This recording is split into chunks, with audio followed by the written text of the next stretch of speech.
नमस्कार, आप देख रहे हैं खबर दोपहर में। हूं प्रीति सिंह। शुरुआत मुख्य समाचारों के साथ। भरोसे और भ्रष्टाचार के बीच इस बार का चुनाव। अरुणाचल प्रदेश के पासीघाट की रैली में प्रधानमंत्री नरेंद्र मोदी का संबोधन। कांग्रेस के घोषणा पत्र में देशद्रोह का कानून खत्म करने को लेकर साधा निशाना। पश्चिम बंगाल और महाराष्ट्र में भी करेंगे जनसभाएं। उत्तराखंड के उत्तरकाशी में बीजेपी अध्यक्ष अमित शाह की रैली। जम्मू कश्मीर के कुपवाड़ा में कांग्रेस नेता गुलाम नबी आजाद की जनसभा। अनंतनाग सीट से पीडीपी की महबूबा मुफ्ती ने भरा नामांकन। केरल के वायनाड से एनडीए उम्मीदवार तुषार वेलापल्ली ने दाखिल किया पर्चा। आंध्र प्रदेश में बीएसपी और जनसेना पार्टी की साझा प्रेस कॉन्फ्रेंस।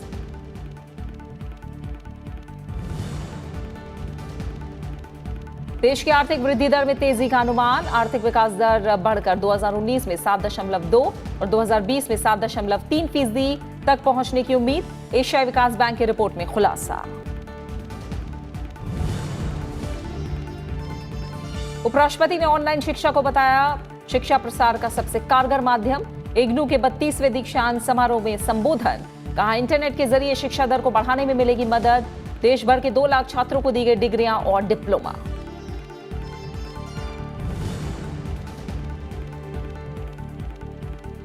और राज्यसभा दिवस पर सभापति एम वेंकैया नायडू और उपसभापति हरिवंश ने दी शुभकामनाएं। स्थायी सदन को बताया लोकतंत्र का सजग प्रहरी। राज्यसभा सांसदों से जन आकांक्षाओं के मुताबिक जिम्मेदारी निभाने की अपील। 1952 में आज ही के दिन उच्च सदन का हुआ था गठन। और बुलेटिन की शुरुआत करेंगे लोकसभा चुनाव से जुड़ी खबरों के साथ।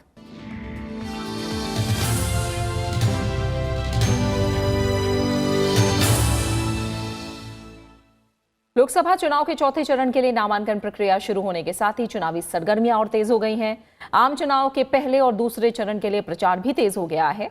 प्रधानमंत्री ने अरुणाचल प्रदेश के पासीघाट से जनसभा को संबोधित किया। पासीघाट में रैली को संबोधित करते हुए प्रधानमंत्री ने कहा कि लोगों के विश्वास की बदौलत ही अरुणाचल प्रदेश में विकास के सभी काम हो पा रहे हैं। कांग्रेस पर हमला करते हुए प्रधानमंत्री ने कहा कि एक परिवार ने 55 साल तक दावा किया, लेकिन ये फिर भी दावा नहीं कर सकते हैं कि हिंदुस्तान के सारे काम पूरे कर दिए हैं। प्रधानमंत्री ने कहा कि इस बार का चुनाव भरोसे और भ्रष्टाचार के बीच का चुनाव है। अरुणाचल प्रदेश में लोकसभा के साथ ही विधानसभा चुनाव के लिए भी 11 अप्रैल को वोट डाले जाएंगे। इस बार का चुनाव वादों और इरादों के बीच का चुनाव है। ये चुनाव संकल्प और साजिश के बीच का चुनाव है। ये चुनाव भरोसे और भ्रष्टाचार के बीच का चुनाव है। ये अरुणाचल नॉर्थ ईस्ट के विकास के लिए दिन रात एक करने वालों और दशकों तक अरुणाचल नॉर्थ ईस्ट की उपेक्षा करने वालों का चुनाव है। मैं आपकी सांस्कृतिक विरासत, परंपरा, आपके गौरव की रक्षा करने वालों और आपके परिधानों, आपकी परंपराओं का मजाक उड़ाने वालों, आपका अपमान करने वालों के बीच इसका चुनाव होना है।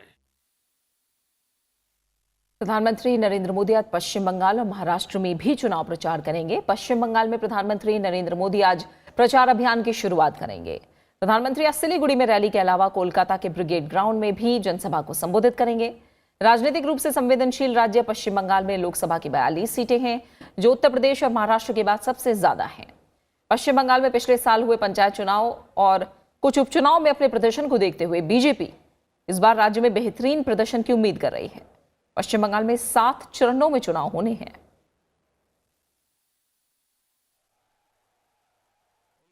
वहीं बीजेपी अध्यक्ष अमित शाह ने आज उत्तराखंड के उत्तरकाशी में रैली को संबोधित किया। उन्होंने कहा कि उत्तराखंड में पहले घोटालों की चर्चा होती थी, लेकिन आज विकास की चर्चा होती है।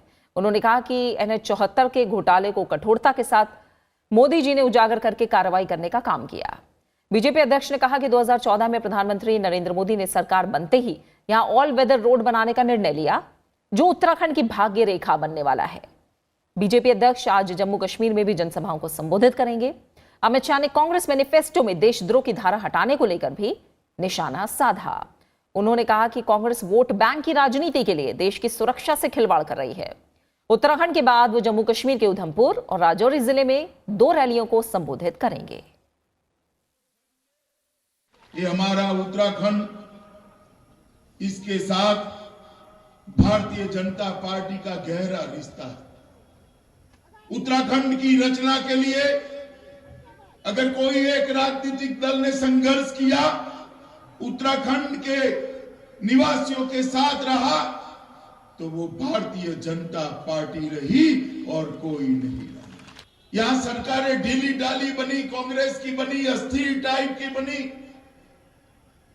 जब इस बार उत्तराखंड के अंदर चुनाव आया तब हमने कहा था कि अटल जी ने उत्तराखंड को बनाया है, मोदी जी उत्तराखंड को संवारेंगे, आप हमें एक डबल इंजन सरकार दे दो। कांग्रेस नेता गुलाम नबी आजाद ने आज कुपवाड़ा में जनसभा को संबोधित किया। उन्होंने कहा कि कांग्रेस ने हमेशा कश्मीर का दुख दर्द समझा। कांग्रेस को इसीलिए कदर है इस मुल्क के हर एक इंसान की, वो हिंदू हो, मुसलमान हो, वो सिख हो, ईसाई हो, और कश्मीर के अवाम के लिए खास तौर से, जिनके लिए महात्मा गांधी ने कहा था कि मुझे यहां रोशनी की किरण नजर आती है, क्योंकि कश्मीर एक कोना है हमारे मुल्क का, और जो भी दूर होता है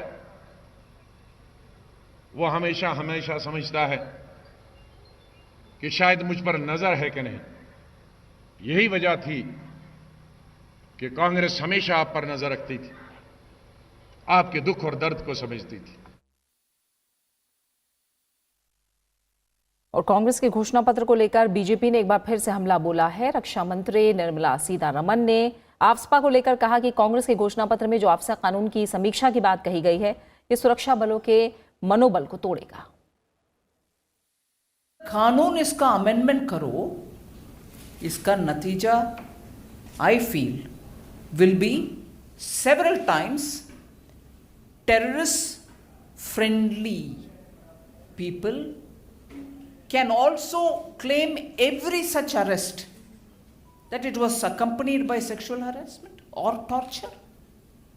लिखने वाले कंप्लेंट लिखने के समय ये सब जोड़ेंगे क्योंकि उससे उनको राहत मिल सकता है। ऐसे अमेंडमेंट से किसको आप मदद करने वाले हो? Is this right? Is this right in a situation where the armed forces of this country is fighting with their lives to protect this nation from those people who have come in and who are playing like locals sometimes and creating terror among people? What is this amendment's objective? Lok Sabha चुनाव के लिए जहां चुनाव प्रचार जोरों पर है, वहीं नामांकन दाखिल करने की प्रक्रिया जारी है। पीडीपी अध्यक्ष और पूर्व मुख्यमंत्री महबूबा मुफ्ती ने आज अनंतनाग लोकसभा सीट से अपना नामांकन भरा है। प्रदेश के सभी लोकसभा क्षेत्रों में धुआंधार प्रचार का दौर चल रहा है। वहीं केरल के वायनाड से एनडीए उम्मीदवार तुषार वेलापल्ली ने नामांकन दाखिल कर दिया है। यहां उनका मुकाबला कांग्रेस अध्यक्ष राहुल गांधी के साथ होगा। कांग्रेस ने ऐलान किया था कि राहुल गांधी अमेठी के अलावा केरल की वायनाड सीट से भी चुनाव लड़ेंगे और इसके बाद से ये सीट चर्चा का विषय बन गई। इस बीच लोकसभा चुनाव के लिए बीजेपी ने उम्मीदवारों की एक और सूची जारी कर दी है। सूची में 3 उम्मीदवारों के नाम हैं। इन 3 उम्मीदवारों में 2 उम्मीदवार गुजरात से हैं और एक केरल से हैं। मेहसाणा से शारदाबेन पटेल को टिकट दिया गया है, जो पूर्व मंत्री दिवंगत अनिल भाई पटेल की पत्नी है। इसके साथ ही गुजरात की एक और सीट सूरत से उम्मीदवार के नाम का ऐलान किया गया है और यहां से दर्शन जरदोश को टिकट दिया गया है। पार्टी ने ओडिशा विधानसभा चुनाव के लिए भी 11 उम्मीदवारों के नाम का ऐलान कर दिया है। ओडिशा में 4 चरणों में मतदान होगा, जो 11 अप्रैल से शुरू हो रहे हैं।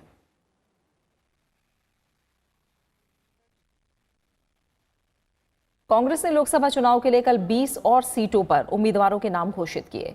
पार्टी ने पंजाब की 6, गुजरात की 4, झारखंड की 3, कर्नाटक और ओडिशा की 2-2, हिमाचल प्रदेश और दादर और नागर हवेली की 1-1 सीट पर उम्मीदवारों की घोषणा कर दी। पार्टी ने पूर्व रेल मंत्री पवन कुमार बंसल को चंडीगढ़ लोकसभा सीट से, जबकि पंजाब के मुख्यमंत्री अमरिंदर सिंह की पत्नी और पूर्व केंद्रीय मंत्री परनीत कौर को पटियाला सीट से टिकट दिया है। पंजाब में कांग्रेस ने गुरदासपुर से सांसद सुनील जाखड़, अमृतसर से गुरजीत सिंह ओजला, लुधियाना से रवनीत सिंह बिट्टू और जालंधर से संतोष सिंह चौधरी को उम्मीदवार बनाया है। होशियारपुर से पार्टी ने राजकुमार छब्बेवाल को टिकट दिया है। वहीं ओडिशा विधानसभा चुनाव के लिए भी 9 उम्मीदवारों के नाम का ऐलान किया गया है।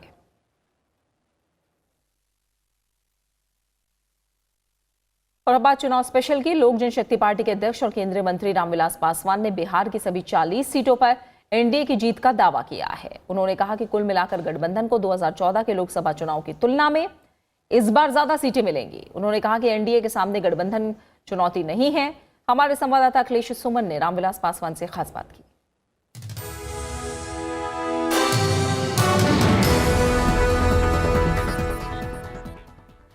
केंद्रीय मंत्री और लोक जनशक्ति पार्टी के अध्यक्ष रामविलास पासवान जी हमारे साथ हैं। लोग तो लोकसभा चुनाव की अपनी सीट छोड़ते नहीं है, आप क्यों नहीं लड़ रहे? नहीं कुछ नहीं, हम पहले से ही हम लोगों ने पार्टी ने निर्णय ले लिया था कि हम जाएंगे, कहते राज्यसभा हम जाएंगे। और 50 साल 1969 में एमएलए बने थे, 50 साल क्या हो गया है, तो अपना थोड़ा सरकार में जाने के बाद जो है पार्टी का दूसरे राज्य में जो संगठन वगैरह है तो वो थोड़ा ढीला पड़ जाता है, तो हम लोग अपना संगठन के काम को देखेंगे।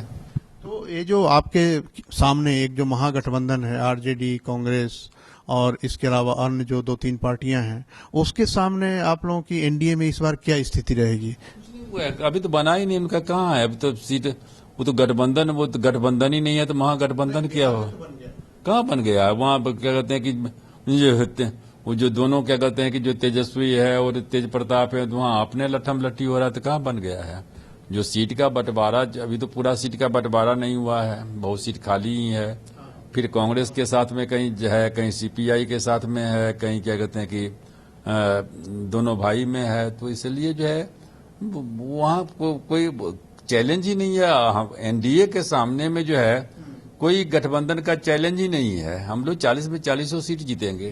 2014 में जो स्थिति थी उसके बाद इस साल जो स्थिति है, उस स्थिति में कोई परिवर्तन नहीं आया है। कौन सा मुद्दा लग रहा है आपको? उसके बाद से देश कहाँ से कहाँ चला गया। 5 साल में क्या कहते हैं कि देख रहे हैं जो अभी जो ये सब सारा का सारा चीज चल रहा है पड़ोसी देश के साथ में, तो लोगों के दिमाग में यही है कि भाई तुमको प्रधानमंत्री जो है, लड़ाई तो प्रधानमंत्री की होगी ना। तो प्रधानमंत्री में नरेंद्र मोदी, एक तरफ से नरेंद्र मोदी हैं, दूसरी तरफ से किसको मानने को तैयार है?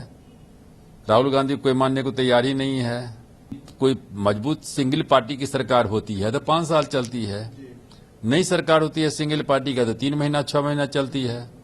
अब सरकार क्या कहते हैं कि बनी तो मानते चौधरी चरण सिंह की सरकार बनी थी, 3 महीना चली। चंद्रशेखर की सरकार बनी, 3 महीना चली। बीपी सिंह जैसे प्रधानमंत्री क्या कहते हैं कि बने, यही कांग्रेस पार्टी चलने नहीं दिया। बीजेपी ने समर्थन वापस लिया, तो समझ सकते हैं तुमने क्यों नहीं दिया था, जबकि मंडल कमीशन का सबका मामला था। फिर उसके बाद देवे गौड़ा की सरकार बनी, फिर गुजराल की सरकार बनी। तो 40 में से कितनी सीटें इस बार? 40 में से एकाध गो सीट इधर उधर हो जाएगा तो हो जाएगा, सब सीट जीतेंगे। तो रामविलास पासवान जी को पूरी उम्मीद है कि एनडीए पिछले साल की तरह या उससे बेहतर इस बार भी प्रदर्शन करेगी। राज्यसभा टेलीविजन के लिए कैमरा पर्सन डीके पांडे के साथ पटना से अखिलेश सुमन। उत्तराखंड का हरिद्वार लोकसभा क्षेत्र एक हाई प्रोफाइल सीट है। यहां से बीजेपी ने एक बार फिर पूर्व मुख्यमंत्री और यहां से सांसद रहे रमेश पोखरियाल निशंक पर दांव लगाया है। वहीं कांग्रेस ने इस बार यहां से वरिष्ठ कांग्रेस नेता और स्थानीय उम्मीदवार अम्बरीश कुमार को उतारा है। यहां इस बार गंगा की सफाई, गन्ना किसानों का भुगतान, श्रद्धालुओं के लिए बुनियादी सुविधाएं और रोजगार बड़े मुद्दे हैं। हरिद्वार यानी भगवान के घर का द्वार, धार्मिक आस्था से जुड़ा शहर है।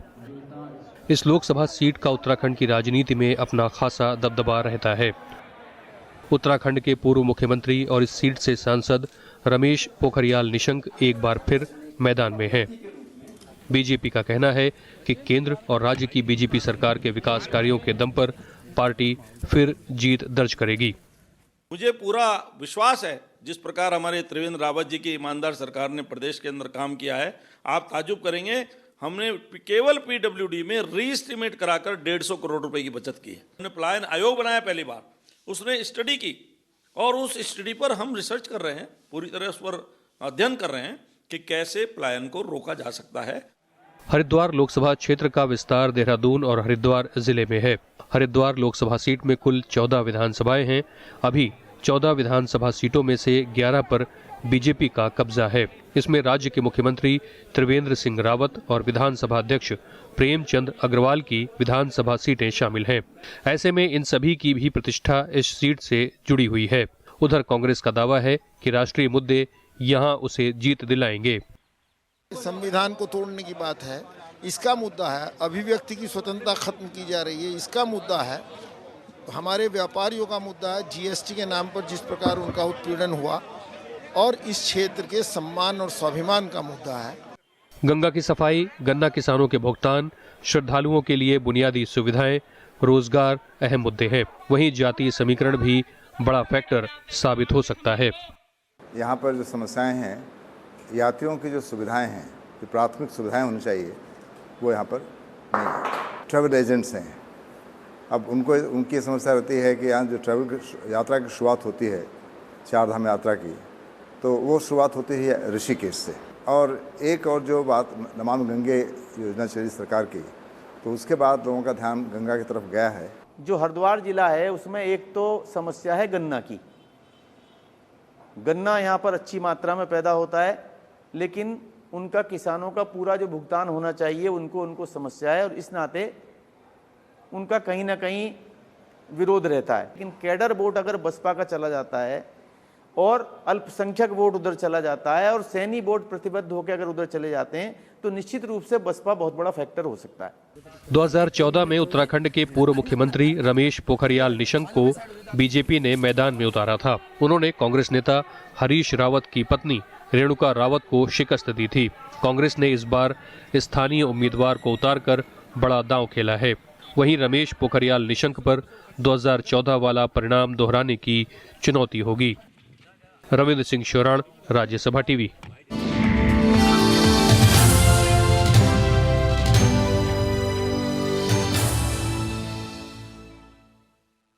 और अब कुछ और अहम खबरें। देश की आर्थिक वृद्धि दर में तेजी आने का अनुमान है और चालू वित्त वर्ष में अर्थव्यवस्था 7.2% की तेजी से वृद्धि कर सकती है। एशियाई विकास बैंक की जारी रिपोर्ट में यह अनुमान जताया गया है।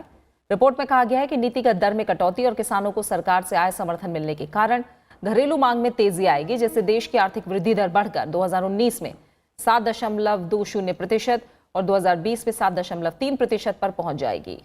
एडीबी ने दक्षिण पूर्वी एशिया के बारे में कहा कि क्षेत्र इस साल और अगले साल करीब 5% की दर से वृद्धि करेगा।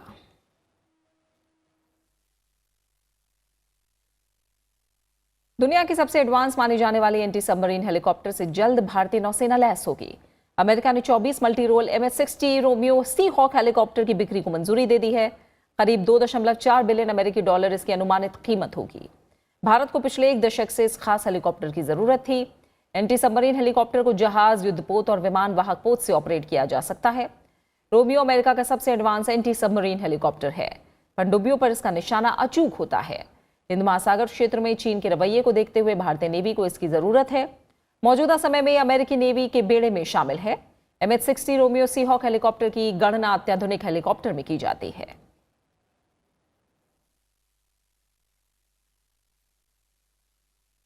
उपराष्ट्रपति वेंकैया नायडू ने आज इग्नू के 32वें दीक्षांत समारोह में शिरकत की। उपराष्ट्रपति ने समारोह में विश्वविद्यालय के छात्रों को डिग्री प्रदान की।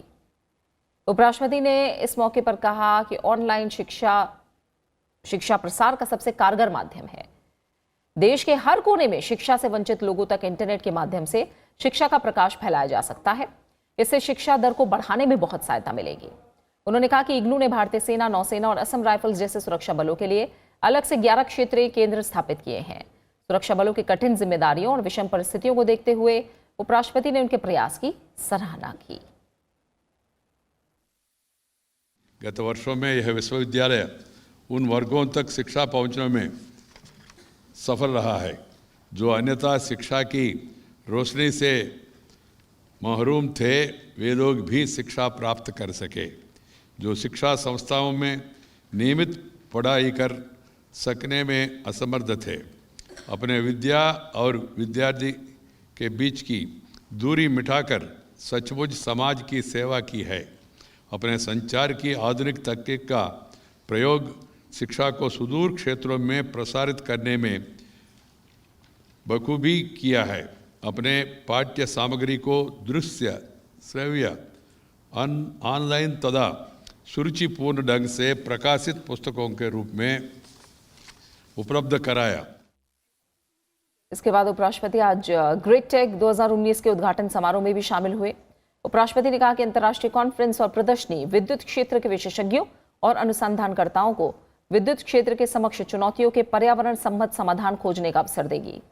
उन्होंने कहा कि भारत ने कार्बन रहित ऊर्जा उत्पादन का संकल्प लिया है। इस दिशा में 2022 तक गैर परंपरागत नवीन ऊर्जा स्रोतों से 175 गीगावाट विद्युत उत्पादन का लक्ष्य रखा गया है, जिसमें से 100 गीगावाट सौर ऊर्जा से, 60 गीगावाट पवन ऊर्जा से और 15 गीगावाट अन्य गैर परंपरागत स्रोतों से जोड़े जाएंगे। This international conference and exhibition is a wonderful opportunity for power system professionals in industry and academia to exchange ideas and deliberate on environment-friendly solutions to overcome the challenges faced in the energy sector. Not only that, I have gone through the topics for discussion, and also some of the important people, they're all going to present some papers and also speak on important issues. This is really very useful because the power sector is a key element for the growth of the country. Two things are important. One is connectivity, other is power. And in the power sector, we have a lot of challenges: transmission, distribution, peripherage, and also now the need to switch over to the other forms of energy. These are all challenges before us. आज राज्यसभा दिवस है। आज ही के दिन 1952 में राज्यसभा का गठन किया गया था। इस मौके पर सभापति एम वेंकैया नायडू ने उच्च सदन के सदस्यों, अधिकारियों और कर्मचारियों को शुभकामनाएं दी। उन्होंने फेसबुक पोस्ट में लिखा कि काउंसिल ऑफ स्टेट्स यानी राज्यसभा देश के संघीय ढांचे का प्रतिनिधित्व करता है। वरिष्ठों और विशेषज्ञों के सदन राज्यसभा को देश की उच्चतम प्रतिनिधि संस्था, हमारी संसद के उच्च सदन के रूप में जाना जाता है। ये स्थायी सदन सदैव हमारे लोकतंत्र का सजग प्रहरी है। जनता अपने प्रतिनिधियों से उम्मीद रखती है कि गंभीर, गरिमामय और सार्थक संवाद के जरिए देश के सामने गंभीर मुद्दों का समाधान निकालें। सदन में साझा विचार विमर्श के माध्यम से सरकार का मार्गदर्शन करें। देशवासियों की आशाओं और अपेक्षाओं की कसौटी पर खरे उतरना ही इस महान सदन की सार्थकता है। उन्होंने भरोसा जताया कि राज्यसभा के माननीय सदस्य जन अपेक्षाओं के अनुरूप अपने उत्तरदायित्व का निर्वहन करेंगे, गरिमामय संवाद से जन विमर्श के अनुकरणीय मानदंड स्थापित करेंगे। राज्यसभा की संसद की 2 सदनीय व्यवस्था में अपनी खास जगह है और इसका महत्व भी है। 3 अप्रैल 1952 को राज्यसभा की स्थापना के बाद से आज तक इस दिन को राज्यसभा दिवस के तौर पर मनाया जाता है। राज्यसभा के उपसभापति हरिवंश ने बधाई देते हुए संसद में लगातार अवरोध पर चिंता भी जताई। संसद का ऊपरी सदन राज्यसभा यानी जनता द्वारा सीधे चुने गए प्रतिनिधियों के विपरीत ये सदन देश के राज्यों का प्रतिनिधित्व करता है। इस सदन की अपनी खास विशेषताएं हैं। उनमें प्रमुख ये कि राज्यसभा निरंतर जारी रहने वाला सदन है और ये कभी विघटित नहीं होता। राज्यसभा दिवस पर उपसभापति हरिवंश ने बधाई देते हुए कहा कि संसद में अवरोध चिंता का विषय है। उन्होंने कहा कि राज्यसभा यानी उच्च सदन में अवरोध के मुद्दे पर जनता को अपने प्रतिनिधियों से सवाल पूछना चाहिए। अनुशासन के बिना मर्यादा के कोई देश आगे नहीं जा सकता। यह देश संस्कृतियों, भाषाओं, परिवेश का देश है। हम सबको मिलकर साथ चलना, और पार्लियामेंट्री डेमोक्रेसी से बेहतर कोई डेमोक्रेसी नहीं हो सकती, कोई व्यवस्था नहीं हो सकती। कैसे राजतंत्र से हम यहाँ तक आज पहुँचे हैं, ह्यूमन जर्नी में, मानव यात्रा में, इससे बेस्ट कोई और व्यवस्था नहीं हो सकती। लेकिन उसको हम चलने ना दें, तो आप समझ सकते हैं कि इससे एक गहरी निराशा पैदा होगी जो हम अन्याय करेंगे अपनी आने वाली पीढ़ियों के साथ। हमें इस पर गौर करना चाहिए और राज्यसभा दिवस तो इसके लिए खास तौर से ये सेल्फ इंट्रोस्पेक्शन का डे होना चाहिए। और इससे बढ़िया बात क्या हो सकती है कि देश में चुनाव हो रहा है, चुनाव में लोगों को इस बहस का यह मुद्दा भी बनाना चाहिए कि हमारे जो संस्थाएं हैं, सदन है, चाहे वो लोकसभा हो और राज्यसभा, कैसे वो इफेक्टिवली मर्यादित ढंग से चलें, वो डिसरप्शन का केंद्र न बने। राज्यों के प्रतिनिधित्व वाले इस सदन को कुछ खास शक्तियां हासिल हैं। संघ और राज्य सूचियां परस्पर अपवर्जित हैं, यानी कोई भी एक दूसरे के क्षेत्र में रखे गए विषय पर कानून नहीं बना सकता। लेकिन उच्च सदन के पास इस मामले में खास शक्तियां हैं। राज्यसभा चाहे तो सदन में मौजूद और मत देने वाले सदस्यों में से कम 2/3 सदस्य बहुमत से संकल्प पारित करके राज्य सूची के विषय पर कानून बना सकते हैं। इसके अलावा संघ और राज्यों के लिए सम्मिलित एक या ज्यादा अखिल भारतीय सेवाओं जैसे IAS, IPS, IFS जैसी सेवाओं का सृजन भी राज्यसभा कर सकती है। सबसे अहम ये कि आपातकाल की स्थिति हो और अगर लोकसभा विघटित हो चुकी हो तो राज्यसभा से इस स्थिति में इस उद्घोषणा का अनुमोदन कराया जा सकता है। राज्यसभा को कुछ विशेष अधिकार दिए गए हैं, जिनमें से एक अधिकार ये है कि 2/3 मेजॉरिटी से जो राज्य से संबंधित विषय हैं उन पर भी वो कानून बना सकते हैं। इसी तरह से कोई भी ऑल इंडिया सर्विस का अगर गठन किया जाना है तो वो अधिकार राज्यसभा के पास है। इसके अलावा जब लोकसभा अगर डिसॉल्व हो और उस समय अगर कोई स्पेशल हमें प्राविधान लाना है, स्पेशल प्रोक्लेमेशन करने हैं और इमरजेंसी की स्थिति में, ऐसी स्थितियों में भी राज्यसभा को विशेष अधिकार कॉन्स्टिट्यूशन के अंतर्गत दिए गए। जन प्रतिनिधित्व अधिनियम के तहत राज्यसभा का गठन 3 अप्रैल 1952 को हुआ। इसकी पहली बैठक 13 मई 1952 में हुई थी और इसकी अध्यक्षता तत्कालीन उपराष्ट्रपति और सभापति डॉक्टर सर्वपल्ली राधाकृष्णन ने की थी। 23 अगस्त 1954 को सभापति ने सदन में घोषणा की कि काउंसिल ऑफ स्टेट्स को अब राज्यसभा के नाम से जाना जाएगा। संविधान के अनुच्छेद 80 में राज्यसभा के सदस्यों की अधिकतम संख्या 250 तय की गई है, जिनमें से 12 सदस्य राष्ट्रपति नाम निर्देशित करते हैं। पंचानन मिश्रा, राज्यसभा टीवी। और इसी के साथ फिलहाल खबर दोपहर में इतना ही। आप बने रहिए राज्यसभा टीवी के साथ। नमस्कार।